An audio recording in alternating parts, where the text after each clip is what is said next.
Hi, Rick here with Goldspeed Products. Here today to show you how to change a tire on our Victory Beadlock wheel. Down here we have our 8x8 MX wheel that I'm going to show you how to change the tire or add a tire to a beadlock if you just get a brand new wheel. Now the first step that you're going to want to do is you want to de-bead the wheel from the inside, or the tire from the inside of the wheel. That's really important. You don't want to take the ring off while there's air in the tire and the backside is beaded to the wheel. Now once you've done that, what you want to do is you're going to need a 10mm ratchet, or I use to help speed things up. If you've got a cordless, you can speed things up by removing the bolts with a cordless, but we don't recommend putting them back on with the cordless. You want to typically do that by hand, but we'll get there in just a second. So once you have all the beadlock bolts removed,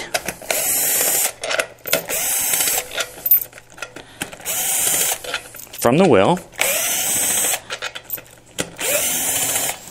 okay, you want to remove the ring and take a look at it. Make sure there's no dirt that's been packed in here. Make sure it's fairly clean. There's no damage to the inside of the bead ring. Now, once you take the bead ring off, you'll notice that the wheel will be rather sloppy on there, and you can use a little soapy water or any kind of Simple Green works really well. And I just use a little bit of the soap right there. It helps you pull the tire off of the rim. So once you have that off there, take this moment to actually inspect your wheel. Look at your nut plates. Make sure they're nice and tight. There's no problem with the nutserts that's in the nut plate. You know, if you do have a problem with any of the nutserts or the nut plates, we do sell a kit of them that you can get from us at the shop, which will completely completely replace all the nut plates on one wheel.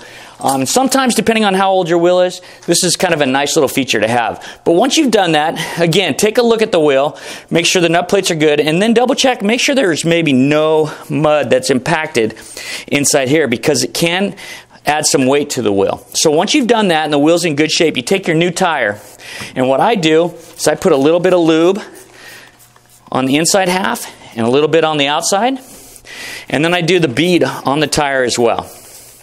Okay? Both sides. And once you've done that, the tire should slip down right over the wheel, just like you saw right there. Okay? Then what I do is I make sure it's centered on the flat portion of the beadlock.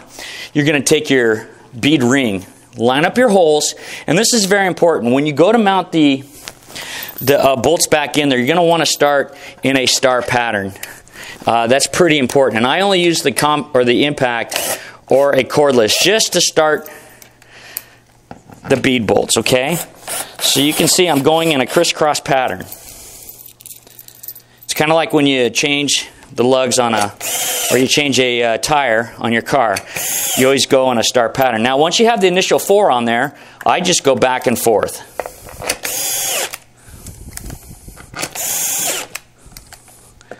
And again, you can snug them with your cordless, but you don't want to torque them with a cordless or an impact.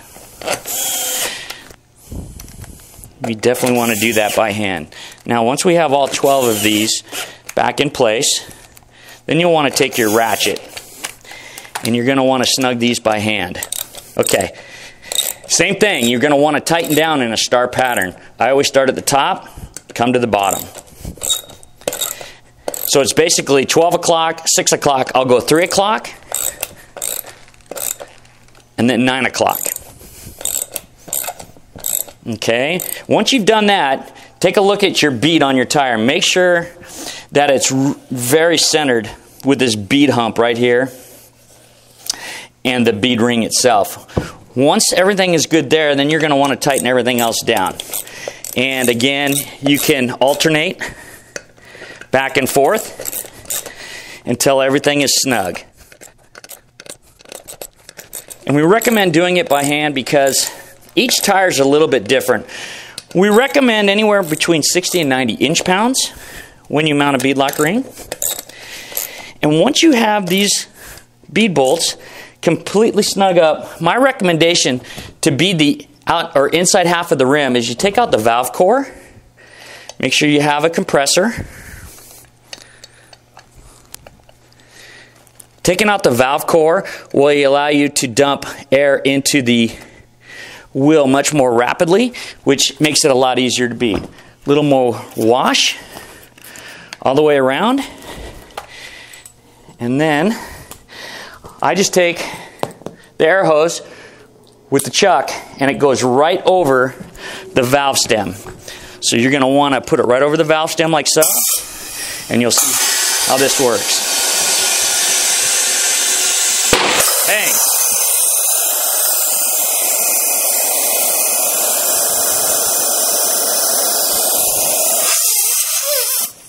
Now your tire is beaded to the wheel. You've got a good seal at the bead because you've torqued those things down to the 60 to 90 inch-pounds. And then you're going to want to check your pressure and go with the recommended. We typically, depending on the tire and the wheel, anywhere between about 8 to 10 pounds. And really, that's all there is to it. It's very, very simple. If you do have any questions, you can call us at the shop at 855-643-8473, or you can visit us on the web at www.goldspeedproducts.com. Again, don't hesitate to give us any questions if you have any, or give us a call if you have any questions when it comes to mounting a beadlock tire. It is rather simple, and we'll get you back on the trail or back on the track with a fresh set of shoes for that hot rod of yours. So thanks for watching.